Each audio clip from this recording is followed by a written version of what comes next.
अमर जी, आज जनता जनार्दन के सामने हमारी इम्तिहान की घड़ी है और हम है कि ना नहीं कि दुल्हन, इम्तिहान तहरा ना, इम्तिहान हमार बा। भले प्रधानी के चुनाव तू लड़ रहल बाड़ू, लेकिन प्रतिष्ठा हमार दांव पे लागल बा। और समझ ला, ये परीक्षा तहार ना बल्कि हमार परीक्षा बा। तोरा का लग रहा बा कि तू परीक्षा में पास हो जेबू या जेके अपन बहिन बनैले बड़ू ओहू का जिंदगी बर्बाद कर देबू? काहे से कि तोहार नाम तो पहले ही से बदनाम हो चुकल बा, भ्रष्टाचारी नाम हो चुकल बा, भ्रष्टाचारी नाम हो चुकल बा, भ्रष्टाचारी।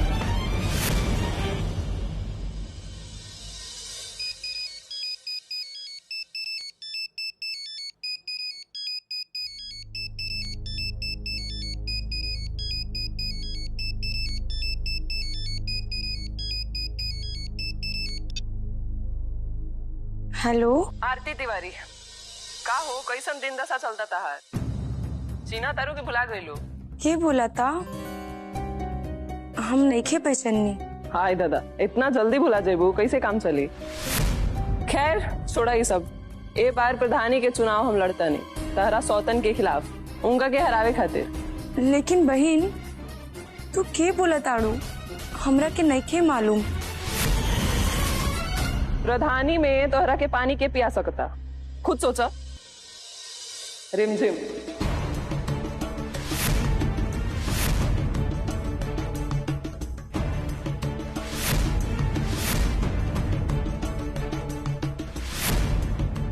हम पंचायत के हर एक घर में जाके हर एक आदमी से बताएं कि कनिया खाली मुंह लड़ाई में तेज है, काम करे में तो गोबर गणेश, गोबर गणेश, लेकिन भ्रष्टाचार करे में तो इतना तेज बाड़ी कि सोनार गहना के साथे रुपया के पेटी लेके घर ही आ जाला।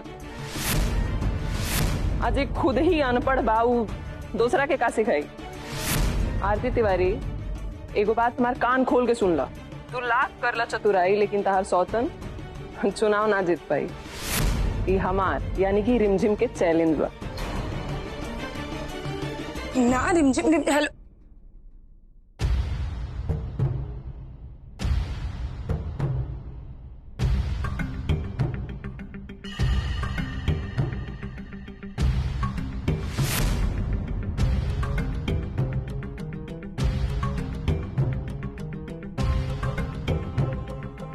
हमार शेरनी के आगे कौनो बिलाई न टिक पाई सन।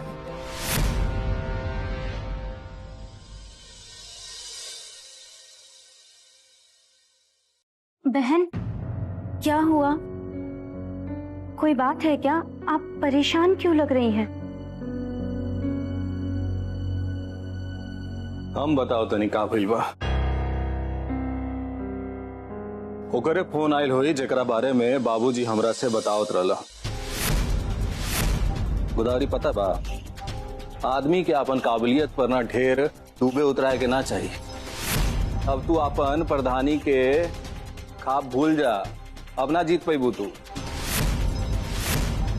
पता बतौरा के ए बिरी जवान तुहार खिलाफ प्रधानी का चुनाव में खड़ा बनी रिमझिम, वो इनकर भ्रष्टाचार का बारे में कुल जाने नहीं। और आम दिन में का होला, ई कुल भ्रष्टाचार ना दबल रहेला जमीन के नीचे, लेकिन जैसे ही चुनाव आवेला तो ई भ्रष्टाचार का खोदाई और सिंचाई होके लागेला। अब तू ना जीत पैबू, कुल मामला गड़बड़ हो गई बाप। आदमी के दुश्मनी वही से करे के चाहिए जेकर ईमान धर्म होला। नंगा से तक गंगा भी डराली।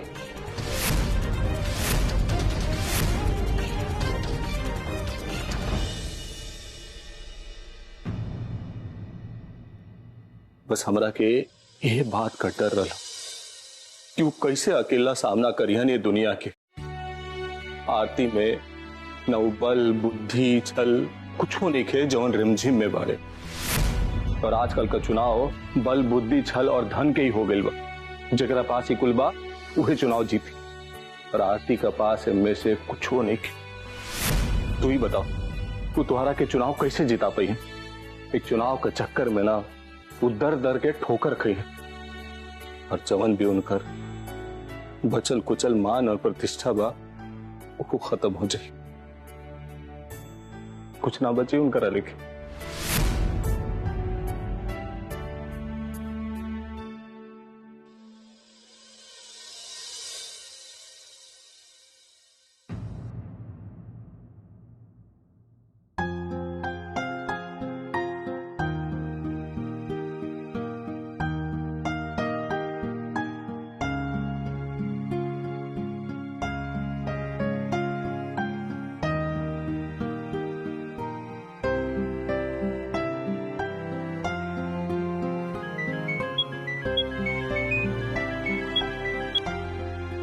हेलो बहन, इतनी रात को सब ठीक है ना? नहीं की दुल्हन, वो पीहू के पापा कहीं बाहर गए बाड़न और अभी तक लौट के नहीं खे आए। देखा ना, 1 घंटे में अभी आधा रात हो जाए और हम उनकरा के 2-3 बार फोनो लगाई नहीं है, लेकिन वहां के हमारे फोन में नहीं खे उठावत।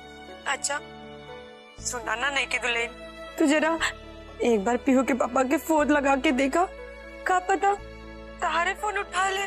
हमार ना मन बहुत घबराहट बा, एक तो उनका तबीयत वो नहीं के ठीक, और फिर बहन आप परेशान मत होइए, हम आ गए हैं। ध्यान रख।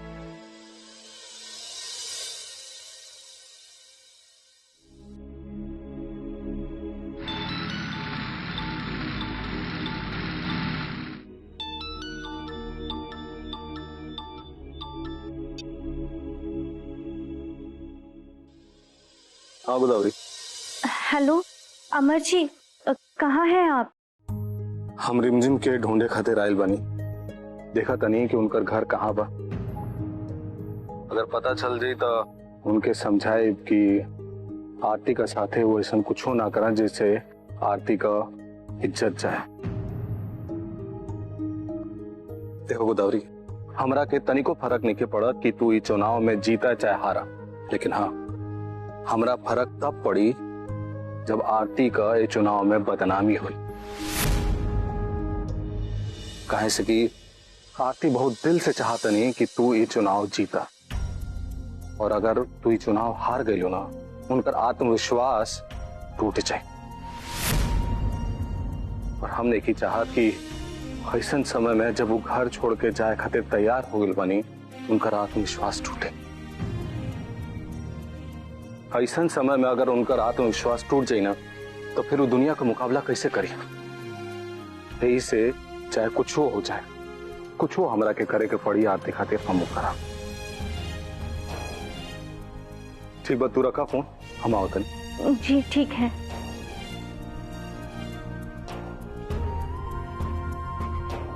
नहीं की दुल्हन, ये पूरी दुनिया में हमरे से ज्यादा भाग्यशाली और के बा। शेखर पति खुद मौत के कगार पे खड़ा होकर भी अपन पत्नी के अटूट विश्वास खातिर ये तरह आधी रात में भटक रहल बाड़न। बहन, हमें तो आपके त्याग में और अमर जी के त्याग में कोई फर्क नजर नहीं आता है, लेकिन आप ये सब मत करिए। हमें कोई चुनाव नहीं लड़ना है और ना ही कोई प्रधान विधान बनना है। हम यहाँ चुनाव लड़ने थोड़े ना आए हैं, हम तो अमर जी का साथ देने के लिए आए थे, और हमें ये जंजाल नहीं पालना है। नहीं की दुल्हन, ये तरह मन के छोट कई के बड़काम ना केल जाला, और तहार चुनाव जीतल इससे भी जरूरी बा, ताकि पीहू के पापा के विश्वास हो सके कि उनका आरती अब मन से बहुत मजबूत हो गए बाड़े। अगर जरूरत पड़ी ना तो हम अपन सब कुछ दांव पे लगा दे तारा के चुनाव जितावे खातिर, और हम खुद के भी दांव पे लगा दे, काहे से कि हम अपन पीहू के पापा के विश्वास अपने आप से टूटे ना दे। और देखिए हम जीतब, हम पीहू के पापा के मन से ना हारे दे।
बहन रुको,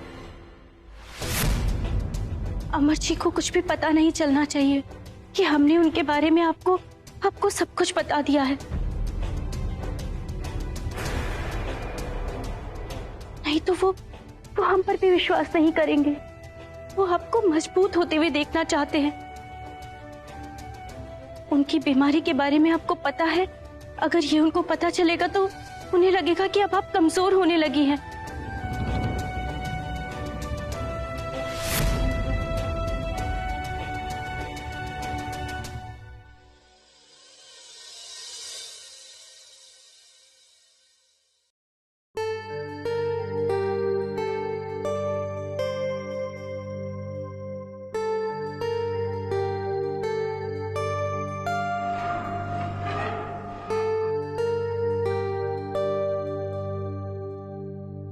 दुआरी पर खड़ा होके का कर रहा बड़ू जा? राती में केहू का बारात निकले वाला बा का कि दुल्हा देखे खातिर खड़ा बड़ू जा? चल अंदर। थोड़ी देर खातिर भी आदमी बाहर ना जा सकेला इनका वजह से। देखा आरती, हमरा के ना चाशनी में डुबा के बात करे ना आवेला। ऐसे साफ साफ कहते नहीं, तू जितना दिन हमारे साथे हमारे कमरा में रहबू ना, उतने दिन हम घर से ज्यादा बाहर रहा। बुझा गेल तोरा के? अरे हम तो सोचत रही हाँ कि तोहार तिवारी निवास से बाहर जाएगा खुशी में हम लोटन हलवाई के बुलवा के मिठाई बनवाई अब पूरा गांव में बंटवाई।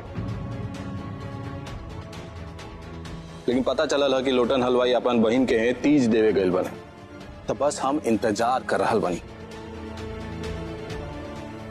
तोहार तिवारी निवास से बाहर जाए का और लोटन हलवाई के आवे का। आरती, हमार जिंदगी हमरा के ऐसा मोड़ पर लेकर आ गई भी है कि हम तोहरा से दिल का बात भी नहीं बोल पावत। हम कितना अंदर ही अंदर तड़प रहल बनी कि हमारा दिल जानत बा और ना तो हमार भगवान जानत पड़ा। लेकिन तोहार गए बहुत जरूरी बा घर से। तू इंजा का कर रहल बड़ू खड़ा होके रात में? पीहू के पापा, हम एजा खड़ा रह के सोचत रहनी है कि हम रउआ के मदद के बिना रिमझिम के कैसे हरा सकत आनी, और रउआ के ई साबित करके कोशिश करत रहनी है कि ना एक घर में और ना बाहर हमरा रउआ के रत्ती भर की भी जरूरत नहीं के। अच्छा, टिटहरी का नाम सुन ले बड़ू? जो रात में टी टी टी टी करत रहेले। कहल जाला कि जब टिटहरी सुतल से ना तो अपन गोड़ उठा के सुतल से ऊपर। उनकरो मन में इतना विश्वास होला ना कि अगर राती में आसमान ऊपर से गिरी तो अपन घोड़े पर रोक लिया सा। तो तोहरो हालत ना उहे टिटहरी नियन हो गइल बा। जा, चलो गोदावरी, हमने कुछ बात करेंगे।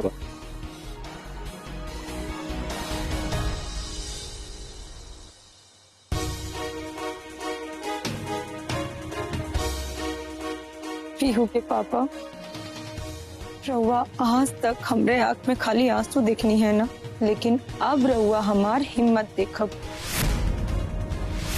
रउआ हमार ताकत देखल चाहत बानी नु, तो हम रउआ के अपन ताकत दिखाई।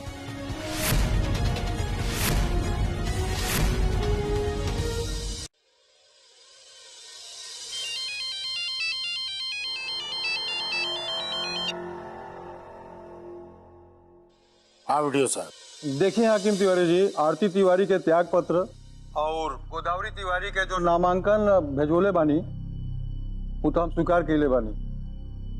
और हाँ, रिमझिम के भी नॉमिनेशन फाइल आयल बा प्रधानी खातिर। हमरा ओकरा के स्वीकार करे के पड़ल बा और ई मामला में हम डीएम साहिबा से बात कैले बानी। जौन कुछ होई उनका निर्देश के हिसाब से होई। हाँ, डीएम साहिबा हमरा ये सुझाव देले बाड़ी कि दोनों प्रत्याशी के बाद पंचायत सदस्यन के सामने रखल जाये और ई दोनों में जो सबसे योग्य प्रत्याशी हुई उनकरा के ही प्रधान बनावल जाये। एक फैसला पंचायत के सदस्य करी है। लेकिन वीडियो साहब, ये कौना बीच में अड़ंगा लगा देनी रहुआ?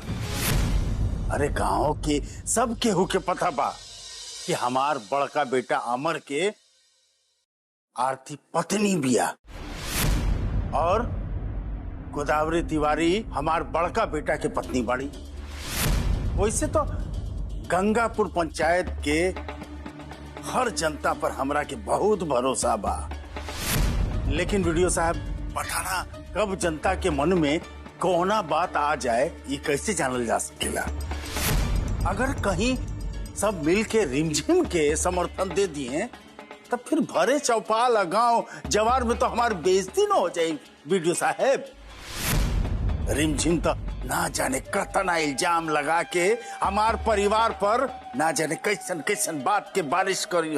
देखिए हाकिम जी, हम ठहरनी सरकारी कर्मचारी, हमरा ऊपर से जौन आदेश हुई ओकरे हिसाब से कार्य करके हमरा के रिपोर्ट दाखिल करे के पड़ी। ये मामला में हम रउआ के कोनो मदद ना कर सके। हम ही कर सकेली कि जैसे पंचायत भवन के ना बनला पर सब काम रउआ के घरे करत रही, वही तरह पंचायत के चुनाव के घोषणा करा के और रउआ के दरबार में सब हम कराई। हमरा सोच समझ करके बताइए घंटा में। ठीक बा।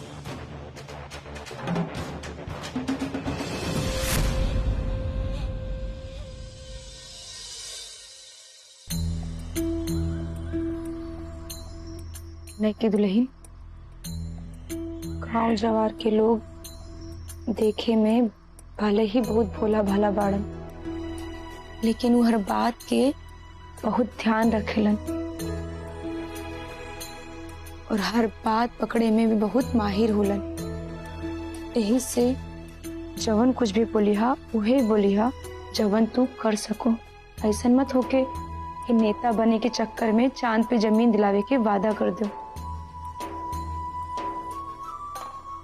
और फिर ऐसा मत होके कि गली के नाली भी शुद्ध से ना बन पावे। और बात उहे करे के चाहिए जेकरा के हर हाल में पूरा करे के शक्ति होके, सामर्थ्य होके। नैकी दुल्हन, पैसा भले सरकारी होला, लेकिन तारा आस पास के लोग वो तहर आपन बा। अगर तू लोगन की उम्मीद पे खरा उतरबुनु, लोग तारा के अपना सर पे बैठा लीहन। लेकिन अगर तू वादा करबो और ओकरा के ना पूरा कर पाइबू तो लोगन के तारा पलटू कहे में भी देर ना लागी। यही से जेकरा से तू जौन काम कहबू ओकरा के पूरा भी करा। और नैकी दुल्हन, एगो और बात बा जेकरा के तू ध्यान में रखिहा कि सामाजिक आदमी के कभी केहू के निजी फायदा पहुंचावे के बारे में ना सोचे के चाहिए। मतलब अपना से कभू केहू के न ठेका और ठेकेदारी दिलैया और न केहू के अपन अधिकार से ज्यादा उम्मीद दिया। समझ गेलू? जी बहन। और सबसे बड़ बात, जब अभी तू बाहर चलबू तो सबसे पहले सबकरा के हाथ जोड़ के प्रणाम करिहा। और एक बात तू जरूर बोलिहा कि जब तक हम रहब तब तक जनता जनार्दन के उम्मीद पर खरा उतरब। और जब तू ये सब बोलबू ना तो तहार चेहरा पे विश्वास होके के चाहिए। ऐसे न लगे के चाहिए कि केहू तारा की सब बात सिखवले बा, ना तो सिखावल बुद्धि खाली 2.5 घंटा ही रहे। ऐसे कि हमेशा अपन अनुभव ही काम आवेला।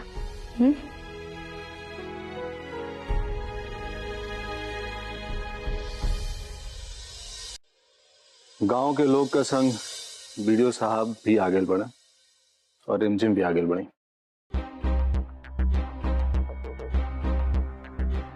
अमर जी, आज जनता जनार्दन के सामने हमारी इम्तिहान की घड़ी है और हम है कि ना नैकी दुल्हन, इम्तिहान तहरा ना, इम्तिहान हमार बा।